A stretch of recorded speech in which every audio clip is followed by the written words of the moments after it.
अस्सलाम वालेकुम नाज़रीन, एक नई वीडियो के साथ मैं हूँ आपका मेज़बान रज़ा अब्बास।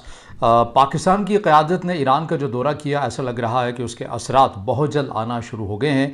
ख़बर कुछ यूँ है कि 3 भारत की खुफिया एजेंसी के एहलकार ईरान के अंदर गायब हो गए एकदम से। वो कहाँ गए हैं, ज़मीन उन्हें खा गई है या फिर आसमान ले गया है, इसके ऊपर हम बात करेंगे। और इसके साथ साथ अफ़गान शहरियों से मुतल्लिक फिर एक नई पॉलिसी ईरान ने जारी कर दी है अफ़गान पनागज़ीनों से मुतल्लिक। ये 2 बड़ी अहम ख़बरें हैं जो कि आज के इस वीलॉग में हमने आपके सामने रखनी है। मगर उससे पहले आपसे दरख्वास्त कि वीडियो को लाइक और चैनल को सब्सक्राइब ज़रूर कीजिएगा। तो मामले की जानिब बढ़ते हैं।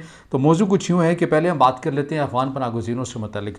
अफ़गान पनागज़ीनों से मुतल्लिक पाकिस्तान की जानिब से भी पॉलिसी बड़ी ये एक असूली तौर के ऊपर गामज़न रही, लेकिन हमने देखा कि पाक भारत कशीदगी के बाद ये पॉलिसी कम अज़ कम कछुए की चाल की सूरत में चलती हुई नज़र आई, या फिर मुकम्मल तौर के ऊपर मंजर से आपको गायब भी नज़र आती है। कुछ तबका ये कहता है कि अफ़गान तालिबान के साथ या अफ़गानिस्तान के साथ पाकिस्तान के जो ताल्लुकात अच्छे हुए हैं, उसके नतीजे में अफ़गान तालिबान की जानिब से कंडीशन रखी गई थी कि आप अफ़गान पनागज़ीनों वाले मामले के ऊपर जो आपने या आपके मीडिया ने एक हाइप क्रिएट की हुई है, इसको ज़रा आपने इसके अंदर कमी लेकर आनी है, फिर हम ताल्लुकात जो हैं वो बेहतर तौर से अच्छे भी हो सकते हैं।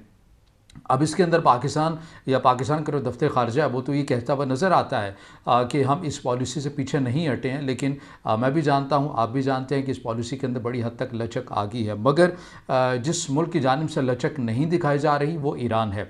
ईरान ने यकमुश्त ही पहले तकरीबन 11 लाख के करीब अफ़गान पनागज़ीनों को वापस भेजा। उन्हें इतनी आसानी के साथ कैसे भेजा गया, उसकी वजह यह है कि ईरान ने पहले दिन से ये तरीक़ा वज़ा किया हुआ था कि जो भी अफ़गान शहरी अफ़गान पनागज़ीन आएंगे उन्हें महदूद अपने मुल्क के अंदर एरिया के अंदर रहने दिया जाएगा, उनके कैंप्स तक ही उन्हें महदूद रखा जाएगा। वहीं पर उन्हें तालीम के वसाइल भी दिए जाएंगे, वहीं उन्हें सेहत के वसाइल भी दिए जाएंगे। उन्हें अंदरून ईरान के अंदर या शहरों तक उन्हें आने की इजाज़त नहीं दी जाएगी। यही वजह है कि ईरान ने जब इस पॉलिसी का ऐलान किया तो एक ही बारी में 11 लाख के करीब अफ़गान पनागज़ीनों को वापस ईरान में भेज दिया गया। इसके ऊपर अफ़गान तालिबान की जानिब से कुछ नाराज़गी का इज़हार भी किया गया, लेकिन ईरान ने कहा कि ये हमारी सलामती का मसला है, तो इसलिए अफ़गान पनागज़ीनों को अब उनके मुल्क वापस चले जाना चाहिए, क्योंकि अब उनके मुल्क में वो वैसे जो जंगी हालात हैं वो नहीं रहे। अब एक और ख़बर सामने आ गई है अफ़गान पनागज़ीनों को लेकर ईरान की, वो ये कि मज़ीद 4 मिलियन अनडॉक्यूमेंटेड अफ़गान रिफ्यूजीज़ जो कि ईरान में हैं, ईरान की जानिब से उन्हें डेडलाइन दी गई है 5 जुलाई की, कि 5 जुलाई तक वो ख़ुद रज़ाकाराना तौर के ऊपर चले जाएं। अगर वो नहीं गए तो मजबूरन फिर ईरान की जो रियासत है उन्हें क्रैकडाउन करना पड़ेगा, और इन 4 मिलियंस का जो नंबर है इन्हें फिर ऑपरेशन करके इनके मुल्क में भेजा जाएगा। तो ये ईरान की जानिब से अफ़गान रेफ्यूजीज़ से मुतल्लिक एक और स्टेटमेंट सामने आई है। इसके साथ साथ दूसरी और बड़ी अहम खबर है, उसके ऊपर भी बात कर लेते हैं। तो ये आपको याद होगा कि इस खित्ते के अंदर भारत गो के ज़ाहिर है एक बहुत बड़ा मुल्क है, उसकी मैशत भी उसी हवाले से है। आबादी वसाइल गो के वसाइल उस हद तक नहीं है जिस हद तक जो गुर्बत है या जो ज़ाहरी तौर के ऊपर फेस दिखाया जाता है भारत का कि बहुत अमीर हैं या शाहाना लाइफ स्टाइल ज़िंदगी गुजार रहे हैं। मगर जो दूसरा तबका है भारत का जो कि बड़ी तादाद के अंदर है, वो तो बहरहाल गुर्बत की ज़िंदगी गुजार ही रहा है। लेकिन उसके बावजूद भारत ने इस खत्ते का बड़ा भाई बनने की कोशिश की, या आप ये कहें कि अपनी आजारादारी कायम करने के लिए उसने नेपाल को भी साथ में लाया, भूटान को साथ में लाया, उसने बांग्लादेश को साथ में लाया, उसने अफ़गान तालिबान को या TTP को अपने मकासद के असूल के इस्तेमाल किया, अशरफ गनी की इंतज़ामिया को अपने मकसद के लिए इस्तेमाल किया। वजह क्या थी? वजह यह कि पाकिस्तान की रियासत को गैर मुस्तहकम करना है। लेकिन ये एक ऐसा वक्त गुजर रहा है कि आप कह सकते हैं कि भारत की खारजा पॉलिसी जो है वो सबसे अब तक की बदतरीन या ज़बू हाली का शिकार हो चुकी है। उसकी वजह यह है कि नेपाल भी अब उस तरह से गिरफ्त में नहीं रहा, भूटान अगर रहे भी तो कोई फ़र्क नहीं पड़ता, इतना बड़ा मुल्क नहीं है। इसके साथ साथ बांग्लादेश बिल्कुल वाज़ेह कट ऑफ हो गया भारत के साथ, और अफ़गान तालिबान जो कोशिश की गई पाक भारत कशीदगी के दौरान अफ़गान तालिबान के साथ हम अपने ताल्लुकात को इंगेज कर लें। अच्छा, एक और इंगेज करने की एक और भी ख़बर ये सामने आई है, मैं ज़ुमनन यहाँ पर अर्ज़ कर देता हूँ कि भारत के दफ्तर ख़ारजा की जानिब से ये अनाउंसमेंट की गई है आज कि 6 कैटेगरी के वीज़ों की डिवीज़न कर दी गई है अफ़गान शहरियों के लिए, कि जो भारत में आना चाहते हैं, वो मेडिकल के लिए आना चाहते हैं या फिर कोई बीमार है उसकी तीमारदारी के लिए आना चाहते हैं, उसके लिए कैटेगरी को अलग किया गया है, स्टूडेंट वीज़ा के लिए किया गया है, या फिर डिप्लोमेटिक कामों के लिए हवाले से, सफारतकारी के पॉइंट ऑफ व्यू के हवाले से। तकरीबन ये कुछ 6 कैटेगरी बनती हैं जो कि अनाउंस की गई हैं भारत की जानिब से। तो भारत मुसलसल इंगेज करने की कोशिश कर रहा है अफ़गान तालिबान से, लेकिन हम ये भी नहीं कह सकते कि हमें मुकम्मल तौर के ऊपर एतमाद करना है अफ़गान तालिबान के ऊपर, जो उनका माजी का ट्रैक रिकॉर्ड है कि बात करते हैं लेकिन फिर मुकर जाते हैं उस पॉलिसी के ऊपर, बहुत जल्द यू टर्न ले लेते हैं। लेकिन अभी तक की जो मौजूदा जो सिचुएशन है उसमें हम ये ज़रूर कह सकते हैं कि अफ़गान तालिबान अब उस तरह से उनका झुकाव भारत की जानिब जाता हुआ आपको नज़र नहीं आता, लेकिन भारत मुसलसल इंगेज कर रहा है। तो मैं बात कर रहा हूँ 3 एहलकारों की, 3 भारतीय शहरियों की जो कि ईरान में गायब हो चुके हैं। भारत का दफ्तर ख़ारजा ये कह रहा है कि हमने ये मामला ईरान के सामने उठाया, ईरान कह रहा है कि हम अपने 3 तहक़ीक़ात कर रहे हैं। तो सवाल ये है कि वो 3 भारतीय शहरी ईरान में थे, वो गए कहाँ, वो कौन थे, क्या कारोबार किया करते थे, इस हवाले से। अच्छा, इसमें यह भी मैं ख़बर दे दूँ आपको कि ये ख़बर ऐसी नहीं है क्योंकि अभी की है, अभी फ़र्क यह है कि अभी ये मामला उठा है। तकरीबन ख़बर ये 1 महीना पुरानी आपको मिलती है। इसके शवाहिद अगर आप तहकीकात करें तो ये 1 महीना पहले की खबर मिलती है आपको।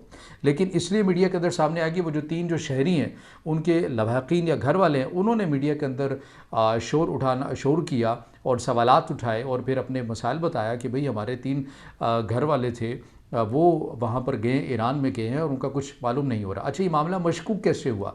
मशकूक इसलिए हुआ कि जब उन 3 भारतीय शहरियों से मुतल्लिक तहकीकात की जा रही हैं या उनसे मुतल्लिक डाटा पूछा जा रहा है ईरानी हुकाम की जानिब से, इंडियन से, तो वो कोई तसल्ली बख्श स्टेटमेंट नहीं दे रहे।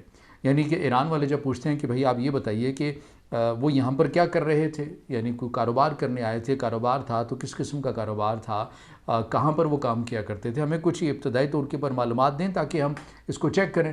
लेकिन इंडियंस या इंडियन अथॉरिटीज़ जो हैं वो वाज़ेह तौर के ऊपर इतलात देने से कासिर आपको नज़र आती हैं, फिर गुरेज कर रही हैं। तो ये मामला इसलिए मशकूक हो गया है कि वाकई में कोई आम शहरी थे या फिर भारत की खुफिया एजेंसी के अहलकार थे जिन्हें जो मंजर से आपको गायब होते हुए नज़र आए हैं। क्योंकि इससे पहले भी ऐसी ही प्रैक्टिस रही है। कुलभूषण यादव एक सबसे बड़ी मिसाल, जो कि ईरान ही की सरजमीन से पाकिस्तान में आके बलूचिस्तान वाले हिस्से में आकर वो अपने मज़मूम जो इरादे हैं उनकी तकमील किया करता था, उसे भी गिरफ़्तार कर लिया गया।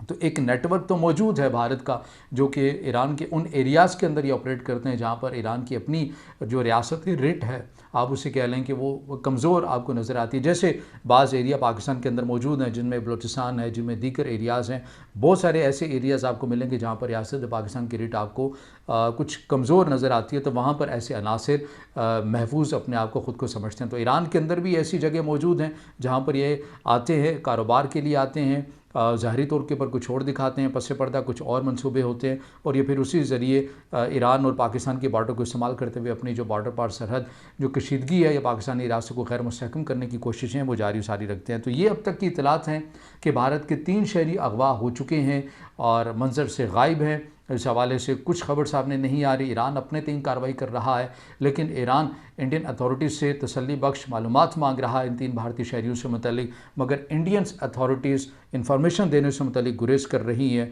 जिसने सारे मामले को मशकूक बना दिया है कि आखिर ये 3 जो भारतीय शहरी थे क्या ये वाकई रॉ के अहलकार थे। अब इससे जुड़ी जो भी अपडेट आएंगी आपके सामने वक्तन फ़वक्तन रखते भी रहेंगे, क्योंकि ये मामला 1 महीना पहले का है, अभी दोबारा से ये ज़िंदा हुआ है। इसके अंदर एक आप ये कहें कि मीडिया के अंदर चूँकि ये सामने आ गया है, भारत का दफ्तर ख़ारजा भी बात कर रहा है, भारतीय मीडिया अभी भी उस तरह से बात नहीं कर रहा, आप ख़ुद भी जाके नोट कर सकते हैं। थोड़ी सी ब्रेकिंग चलाकर उसके बाद इस सारी खबर को हटा दिया गया है, तो इसलिए ये ज़्यादा मामला आपको मशकूक होता हुआ नज़र आ रहा है। तो अब इससे जुड़ी जो भी मज़ीद अपडेट्स आती रहेंगी आपके सामने रखेंगे। अगर आप समझते हैं कि वीडियो आपके लिए मालूमाती है तो फिर इसे ज़रूर लाइक भी कीजिएगा, दोस्तों तक शेयर कीजिएगा, कमेंट्स में ज़ाहिर ख्याल कीजिएगा और चैनल को सब्सक्राइब ज़रूर कीजिएगा।